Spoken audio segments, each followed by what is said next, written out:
Ohio has had a long tradition of civic engagement since becoming a state in 1803. Civic engagement helps improve our communities and shape public policy on a local, state, and federal level. So what exactly is civic engagement? It's people, like you, helping governments address problems that directly affect their communities. Whether you're trying to build a community garden or change the direction of foreign affairs, it all begins with civic engagement. One of the most important forms of civic engagement is voting. When we vote, we have an active voice in electing our leaders, like those here at the Ohio State House. And we have an active voice in deciding issues on the ballot.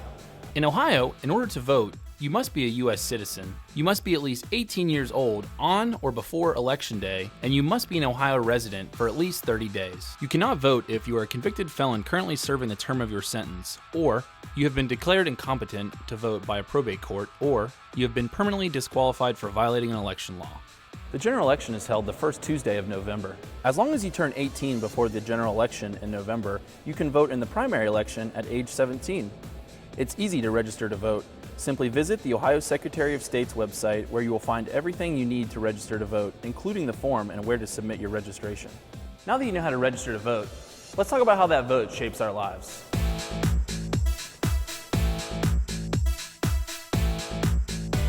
If you have an issue that you're passionate about, how do you go about changing the law? Well, there are a few ways. One way is to convince a lawmaker to take up your fight, like a lawmaker here in the Ohio Senate, or a lawmaker here in the Ohio House of Representatives. There are 33 Ohio senators and 99 representatives, and each one of them has their own district or territory. When they vote, they are voting on behalf of the individuals or constituents who live in their district. They rely on hearing from people through letters, phone calls, tweets, Facebook posts and messages, and meetings to understand the issues that are important to the people of their district.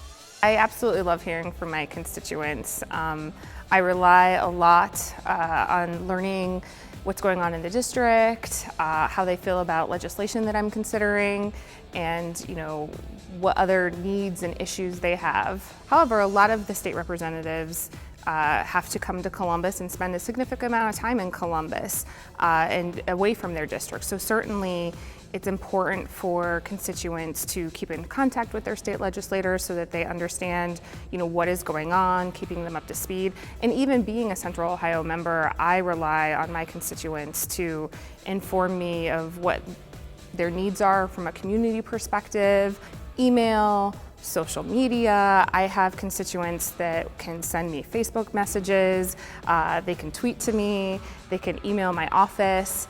So I try to utilize every form or avenue of communication possible that people from my district are comfortable with and use frequently in their daily lives, so that I'm reachable and accessible. I'm State Representative Mike Duffy. I represent the 21st District, which is Worthington and Dublin. I enjoy hearing from my constituents because it's one of the most rewarding parts of our job. I think most people try to run for office because they want to make the world a better place. And if they hear from constituents and they can address a problem, that's the greatest satisfaction that we can possibly have. The best way to engage with us is to have over a period of time, a real relationship, a conversation, not just kind of a one-off, but really follow up with us on various points and follow the legislation and show that they're engaged. If change is your goal, contact your legislator to explain the issue that you care about. If your legislator decides to propose a bill, then that bill will have hearings. Eventually, the bill could move to a vote in the Ohio House and Senate.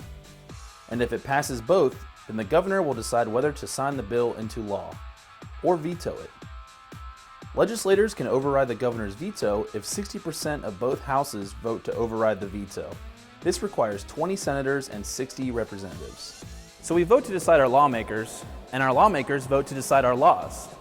Another way to achieve change in Ohio law is to start a ballot initiative. I'm walking around the neighborhood today collecting signatures for a ballot initiative. Can I have a moment of your time? Sure. Ballot initiative can be started by anyone. And the first step is to gather enough community support, at least 1,000 signatures of registered voters. That usually means a lot of door knocking, community meetings, and even social media. If you gather enough support, you can submit your proposed ballot initiative to the Ohio Attorney General's office for review. Hi, you have some petitions to file with us. Signatures in hand. Come on back. The Attorney General's office determines if the summary language you think should be on the ballot for voters to read is fair and truthful. If it is, and you have received 1,000 voter signatures, then the Attorney General's office will certify the initiative to the Ohio Ballot Board. If the board approves the initiative, more signatures must be collected before the initiative is placed on the ballot. A majority of voters then decide. Civic engagement happens a million other different ways. Anytime you interact with a local government or a state agency. For example, the Ohio Attorney General's office connects with nearly 30,000 Ohio consumers every year who call in and write to us about complaints regarding products or services they bought that didn't meet their satisfaction. And if enough people complain about one company, the office tries to stop that company's bad behavior. That's the power of civic engagement. Hundreds of other state and local agencies in Ohio are here for you. You have the power to change things, offer suggestions, and shape the community you live in. What a great power and responsibility that we all share here in the great state of Ohio.